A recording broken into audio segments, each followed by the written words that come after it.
Bueno, ¿qué tal? Buenas tardes. Yo soy Raquel Gleiser y estoy aquí para hablarles hoy sobre Aedes aegypti. ¿Por qué tanto lío por un mosquito? Antes de empezar, quiero agradecer mucho a los organizadores de Nerdearla por esta posibilidad de participar y al ingeniero Fernando Gleiser por haberme entusiasmado para que presente. Bueno, en resumen, lo que voy a hablarles hoy es sobre los mosquitos y su diversidad, quién es Aedes aegypti, por qué es tan difícil controlarlo y algunas reflexiones finales. Los mosquitos a primera vista pueden parecer todos iguales, pero en realidad son bastante diferentes. Antes de hablar de las diferencias, voy a presentar algunas de las cosas que tienen en común los mosquitos. Primero son insectos, tienen picaduras molestas, irritantes, el zumbido también cuando nos despiertan a la noche, pero fundamentalmente son importantes porque pueden transmitir diversos patógenos, entre ellos los virus, plasmodios como el de la malaria, nemátodos, por nombrar algunos. ¿Cuál es la irritación que causa la picadura de estos insectos? Que por ejemplo en la zona ártica, que salen en gran número en una época del año, determinan o condicionan las rutas de movimiento del caribú, que huye de estos insectos, y esto tiene un importante efecto sobre la dinámica de la vegetación y de estos ecosistemas de la tundra. Además, a nivel histórico, unos animalitos tan pequeñitos y que parecieran insignificantes han tenido repercusiones muy grandes. Yo solamente les voy a dar un par de ejemplitos. Por ejemplo, la construcción del Canal de Panamá, que fue iniciada por los franceses en la década de 1800, 1889 se suspendió debido a las grandes pérdidas que tenían y problemas con los trabajadores por la malaria. Y solamente se retomó después cuando hubo herramientas para poder luchar contra estos insectos. Acá en Argentina, entre 1850 y 1971 tuvimos varios brotes de fiebre amarilla, y tal fue el impacto que, por ejemplo, más del 8% de la población de Buenos Aires se calcula que murió a raíz de esta enfermedad. Justamente fiebre amarilla urbana es transmitida por Aedes aegypti. Bueno, les comentaba que Aedes aegypti es un insecto del orden de los dípteros. Eso quiere decir que tienen un par de alas. Ya el segundo par de alas está transformado en algo que se llaman alterios, son pequeñas escamitas, son de la familia Culicidae, tiene varias características que nos interesan a los entomólogos para distinguirlas, como la nerviación de las alas, algunas características del abdomen, pero lo que más me interesa resaltar es esta estructura bucal, que está transformada en una probóscide que de manera simplista podemos pensarla como una jeringa que usan para succionar jugos de plantas o para chupar sangre. Muchas veces me han preguntado sobre estos mosquitos gigantes, que en realidad son otros insectos, también son dípteros, pero no son culícidos, no son mosquitos, y nos podemos fijar aquí en la cabeza que no se ve una verdadera probóscide. Debo aclarar que solamente las hembras son las que ingieran sangre y la necesitan para el desarrollo de los huevos, es una buena fuente de proteína. Mientras que los machos, y para mantenimiento nada más, las hembras se alimentan de jugos de plantas. Ahora bien, hay algunas especies de mosquitos que pueden acumular suficiente proteína durante su estado larval, de forma tal que la hembra no requiere ingerir sangre para poner huevos. Es el caso de esto que está señalado acá, las especies del género Toxorhynchites, una larva esta, que de hecho, como preda larvas de mosquitos, en algunos lugares se la utiliza para el control biológico. Los mosquitos llevan una doble vida. ¿En qué sentido? En que tienen una etapa terrestre y una etapa acuática. La etapa terrestre o aérea es la de los estados adultos. Los adultos colocan los huevos. Estos huevos pueden tener diferentes formas o patrones según la especie o el género de mosquito. Aquí estoy mostrando unos huevos de Aedes aegypti que los coloca en las paredes de los recipientes, pero hay otros mosquitos como Culex, que los pone como balsitas directamente sobre el agua, e incluso Anófeles tiene unos huevos muy pintorescos porque tienen como alitas a los costados que le permiten flotar y adherirse a la vegetación. En concreto, estos huevos, que pueden estar en el agua o en el borde, eventualmente eclosionan y dan lugar a larva, pasa por 4 estadios larvales, que se alimentan por filtración de partículas, o en algunos casos, como ya mencioné antes, predando otras larvas. Luego metamorfosean a una pupa. La pupa sería como el equivalente de las crisálidas de las mariposas, salvo que la pupa del mosquito es activa, nada libremente, no se alimenta. Todos estos estados larvales, si bien viven en el agua, respiran a través de sifones o los espiráculos directamente el aire atmosférico, y eventualmente las pupas dan lugar a los adultos. En el mundo se conocen cerca de 3.500 especies diferentes. Aquí en Argentina aproximadamente 244 especies se encuentran. Y aquí les comparto algunas fotografías para que vean qué variados y bonitos son los mosquitos. Comentaba que todos ellos crían en cuerpos de agua. Los hábitats larvales particulares difieren entre distintas especies, pero tienen en común en general la elección por aguas calmas, aguas estancas. Y pueden ser tan diversas como el agua que se acumula en contenedores naturales u otros generados por el hombre. Acá en este ejemplo estoy mostrando una planta carnívora que acumula agua, sarracenia, gastrotelmata, o sea, caracoles muertos en la cavidad pueden acumular agua y allí se desarrollan algunas especies. Hemos encontrado limatus, un género bastante común, huecos de árboles. Otras especies aprovechan cuerpos de agua temporarios, charcas. En Buenos Aires, en particular en la época de lluvia, sufren aumentos explosivos de Aedes albifasciatus, que crían este tipo de lugares. Y otras especies se crían en aguas más o menos permanentes, como pueden ser arrozales o algunas cubiertas por repollitos de agua, por nombrar algunos ejemplos. Además de las diferencias entre los distintos hábitats larvales, según las especies, puede variar la preferencia por la fuente de ingesta sanguínea. La gran mayoría de los mosquitos eligen o se alimentan de vertebrados. Por ejemplo, Aedes prefieren principalmente mamíferos, las especies del género Culex, aves, Uranotenia elige mayormente reptiles. Algunas especies son más oportunistas, menos selectivas, y hay una cuestión que la traigo acá como un título pintoresco: las especies de género Uranotenia, que se alimentan mayormente de anfibios y reptiles. No hace muchos años se comprobó que succionan fluidos de anélidos, es decir, de lombrices y de sanguijuelas. Lo traigo como una curiosidad de los mosquitos. Ahora, ¿qué pasa con Aedes aegypti, la especie que nos convoca hoy? Bueno, principalmente es muy conocida e importante por su rol como vector. Es vector de virus como el dengue, Zika, chikungunya, la fiebre amarilla urbana. En este momento tiene una amplia distribución este mosquito. Acá en esta caricatura de mapa están destacados con color países donde se lo encuentra. Acá en el sur de Estados Unidos también, me doy cuenta que me faltó pintar.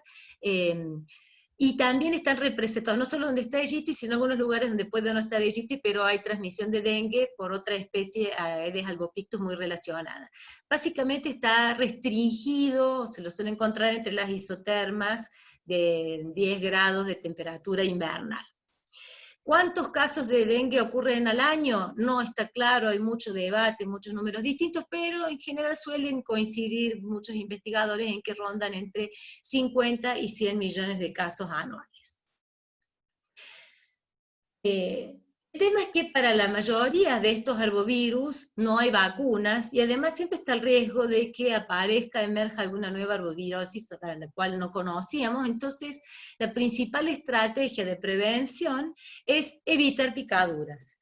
Y para ello, uno de los principales focos donde se concentra la prevención es el control de las poblaciones de mosquitos. Aedes aegypti tiene la particularidad de que es un mosquito doméstico. ¿Qué quiere decir con doméstico? Que se ve muy favorecido por las urbanizaciones, por las ciudades y por los ambientes con gran concentración de humanos. ¿Por qué? Porque prefiere sangre humana. y porque además el tipo de hábitat larval que se menciona. Este mosquito tiene una particularidad también, y es que pica de día. Como pica de día, está picándonos en una hora en que estamos nosotros muy alerta. Entonces, preferentemente busca picar en zonas bajas, en las piernas, en los tobillos, para que sea más difícil que los veamos, y además no toma toda la sangre que necesita para producir un conjunto de huevos de un hospedador, de una persona, sino que toma un poco de varias personas distintas. Esto, epidemiológicamente, es muy importante, y yo enseguida voy a volver a destacarlo. Porque tiene que ver con cómo se transmiten los virus, y ahora voy a hablar en particular del dengue, pero esto aplica también para otros virus. Pongamos que hay una persona con dengue que tiene una carga viral alta, entonces un mosquito llega, lo pica, y con la sangre se infecta con el virus. Este monigote que está aquí abajo, a la derecha, representa un esquema de un mosquito al que, para simplificarlo, le sacamos las patas, las alas, y solamente estamos mirando el tórax y el abdomen. Y esto que está en rosa es el tubo digestivo. Entonces, lo que vemos es que las partículas virales, señaladas aquí con pelotitas amarillas, llegan al aparato digestivo, pasan al hemocel, y eventualmente se concentran en las glándulas salivales, donde además se multiplica el virus. Entonces, cuando el mosquito vuelva a picar a otra persona, va a inocularle el virus junto con la saliva. ¿Por qué inyecta saliva? Porque la proboscis es como un capilar y fácilmente se produce coagulación de la sangre. Entonces inyecta, entre otras cosas, anticoagulantes. Esta característica que les había comentado, de que el mosquito pica a varios hospedadores en un ciclo, a varias personas en un ciclo, por un lado aumenta las chances de que el mosquito se infecte porque entre en contacto con una persona infectada. Y por otro lado, un mosquito que ya está infectado y que va a picar a más de una persona, obviamente de la misma forma, son más personas por cada mosquito las que están en riesgo de ser infectados con este virus. Comentaba también que es como parte de esta cuestión doméstica, nosotros les ofrecemos muchos hábitats larvales, muchos criaderos. ¿Por qué? Porque se crían las larvas en recipientes que acumulan agua. Acá puse uno, y además las hembras no ponen todos los huevos de una tanda, de que se llama un ciclo gonadotrófico, en un solo recipiente, sino que reparte los huevos en varias canastas. Los invito a que visiten el blog del Grupo de Investigaciones sobre Mosquitos, es una agrupación de especialistas en mosquitos de todo el país, donde hay una nota con muchas fotografías muy lindas, yo robé algunas de ahí, sobre lugares insólitos donde se han detectado que se cría este mosquito. Pero esta cuestión, fíjese, acá puse una croc donde encontraron algunos colegas larvas. Este lugar se puede secar rápidamente, entonces la hembra, al repartir en varios recipientes los huevos, se asegura que si algo le pasa a ese recipiente, algunas de sus descendientes tienen chance de completar el desarrollo en otras alternativas. Además, cada hembra coloca en un ciclo gonadotrófico 100 o más huevos, puede incluso llegar a poner hasta 150 o 200 huevos. Y puede vivir cerca de un mes o un poco más, llegar a completar unos 4 o 5 ciclos gonadotróficos, así que calculen la cantidad de huevos que puede poner una sola hembra en toda su vida. Estos huevos son resistentes a la sequía, entonces, y además eclosionan de manera escalonada. ¿Qué quiere decir esto? Típicamente los huevos de Aedes aegypti eclosionan cuando son inundados, cuando el recipiente se llena, por ejemplo, con agua de lluvia. Pero no todos los huevos eclosionan. Algunos huevos quedan latentes. Entonces van a eclosionar ¿cuándo? En una próxima inundación en el futuro. Si uno tiene un florero y lo vacía, y no se toma el trabajo de limpiar bien las paredes, quedan algunos huevitos que no eclosionaron vivos, tranquilitos esperando a la próxima vez que se inunde ese recipiente para eclosionar. Y además esta característica de poder resistir la sequía es lo que ha favorecido la dispersión a sitios distantes porque nosotros transportamos los criaderos con los huevos. Es clásico el ejemplo del comercio internacional de neumáticos usados. El número de recipientes que coloca una hembra, perdón, el número de huevos que coloca una hembra por recipiente es variable, y por ejemplo, si ya hay muchos huevos en un recipiente, la hembra va a seguir buscando para reducir la competencia de su prole con otras larvas.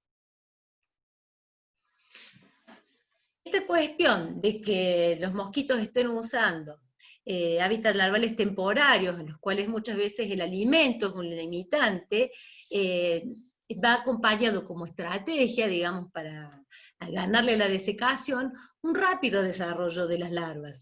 Por ejemplo, en la etapa de verano, desde que eclosionan las larvas hasta que emergen los adultos, si hace suficiente calor, puede transcurrir una semana o menos.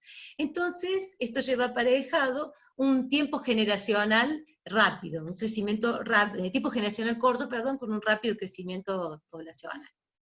Las larvas que están en estos recipientes, que pueden tener relativamente poco alimento, están expuestas o sufren una densodependencia, o sea, una competencia por los recursos. ¿Qué tipo de efectos tiene esto? En estos grafiquitos, es una caricatura que sintetiza trabajos de muchos años de varios investigadores, vemos cuál es la relación entre la densidad de larvas inicial, la supervivencia de las larvas y el tamaño de los adultos que emergen. A mayor densidad de larvas, menor supervivencia. Y a mayor densidad inicial, menor tamaño de los adultos. ¿Por qué nos interesa el tamaño de los adultos? Porque hay una relación positiva entre el tamaño del adulto y la supervivencia, y entre el tamaño del adulto y la fecundidad.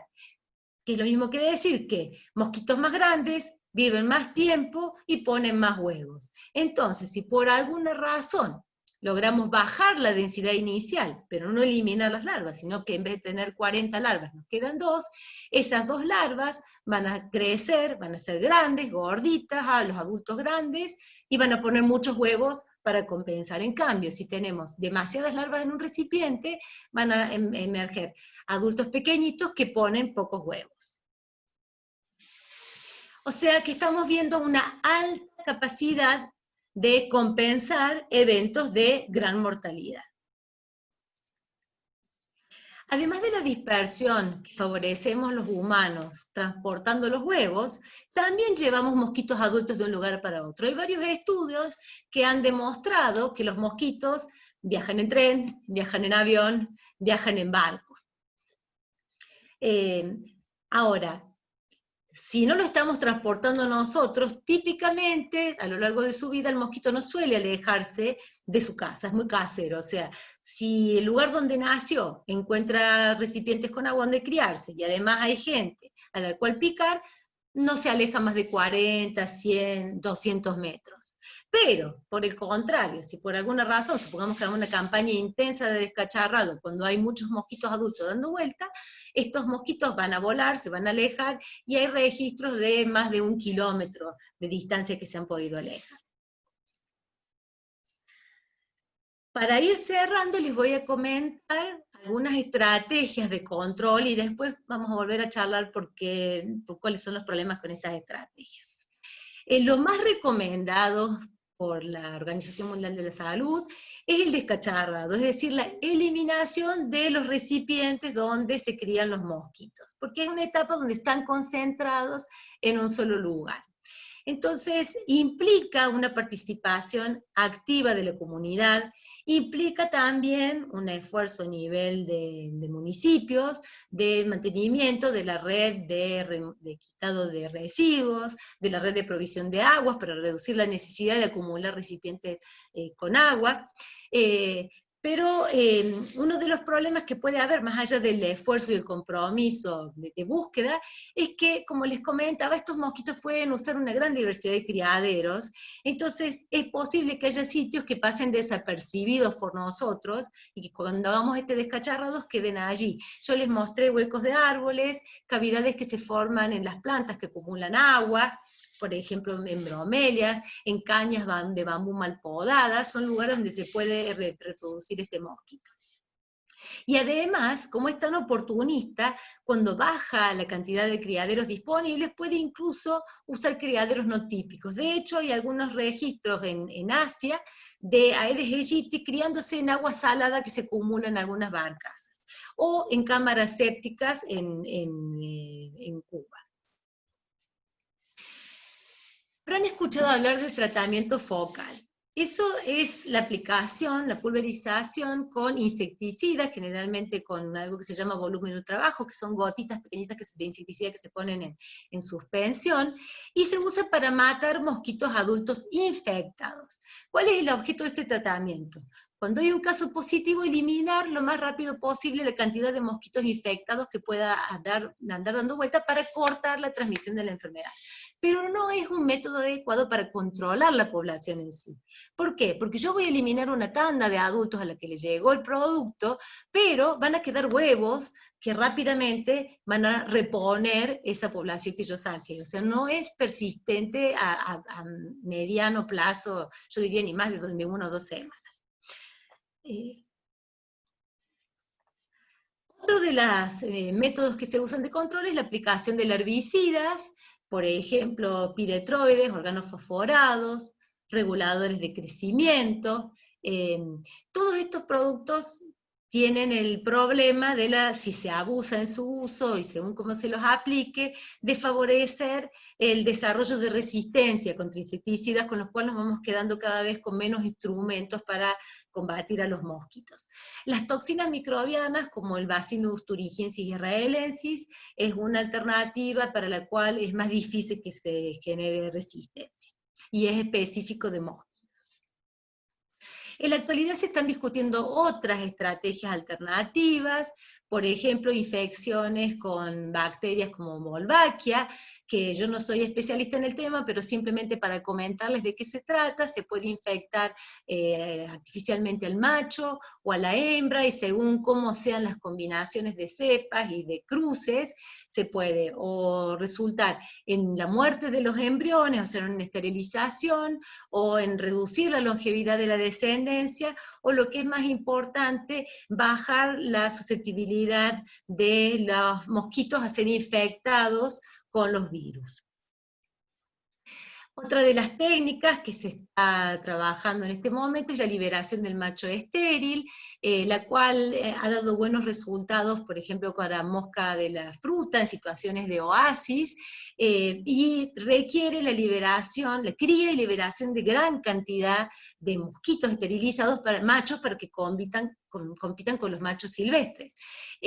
Parte de lo que nos preocupa de esta técnica es que se debe garantizar que no pase ninguna hembra, porque si estamos hablando de millones de mosquitos liberados, por más que el porcentaje de hembras que pueda pasar es bajo, en cuanto a números, este valor puede ser importante. Yo ya comenté que por esta cuestión de picar a varias personas en una tanda, se aumenta mucho el riesgo de transmisión de patógenos con un número relativamente bajo de mosquitos comparados con otras patologías. Para mostrarles, ilustrarles y como cierre esta capacidad de recuperación de los mosquitos, este es un gráfico tomado de un trabajo de Abad Franchi y colaboradores en Brasil.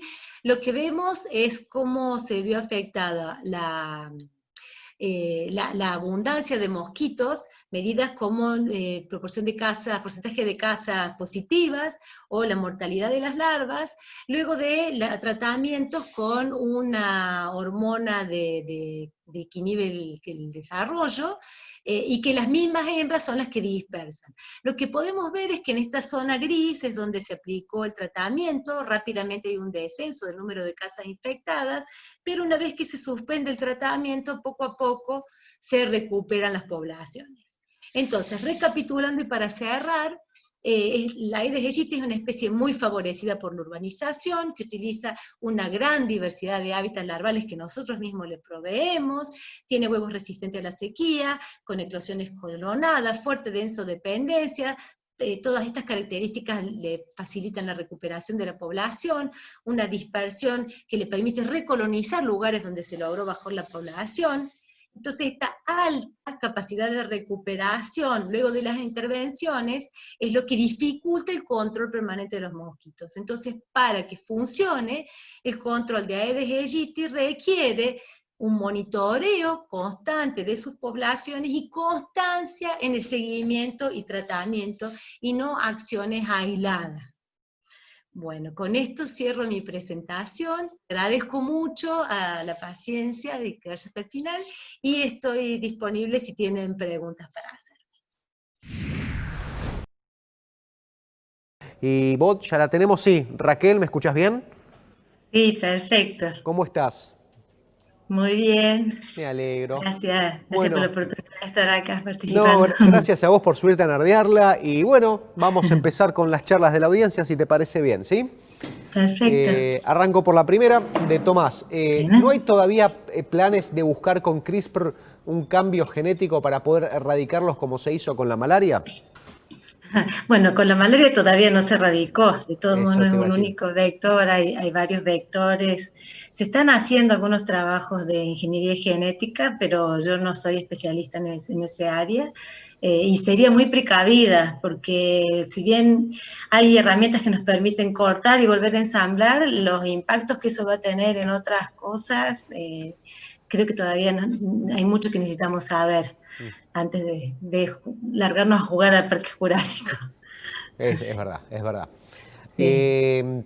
Bien, siguiente pregunta de Tef Miguel. Dice, ¿hay un seguimiento y prevención y fumigación en zonas donde se ha detectado enfermedades transmitidas por el Aedes por parte de los municipios y gobiernos? Muchas veces pedí mantenimiento en casas, terrenos, autos abandonados y no ha venido la municipalidad.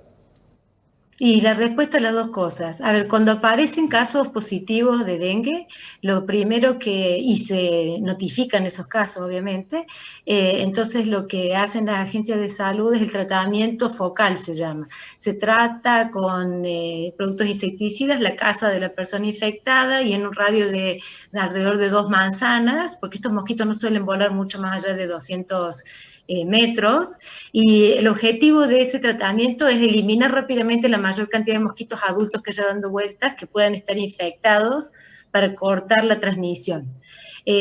Ahora, también es cierto que hay un montón de situaciones, como lo que mencionaba, de vehículos que quedan abandonados en la calle, que acumulan agua y otras situaciones, y no siempre hay respuesta. En parte también tiene que ver con la cantidad de personal que tienen dedicados las distintas municipalidades, gobiernos para la parte de control de vectores.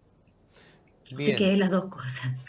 Sí. Eh, A veces no es suficiente, porque también hay que ver dónde se infectó esa persona, o sea, se sí. frena el contagio en la zona donde está, pero si es una persona que por ahí no tuvo síntomas fuertes, que lo haga que se quede en su casa, continúa con su vida, lo siguen picando mosquitos que pican durante el día, o sea, que en horario en que uno está en la calle, trabajando, y bueno, eso también contribuye a la dispersión, digamos, del virus.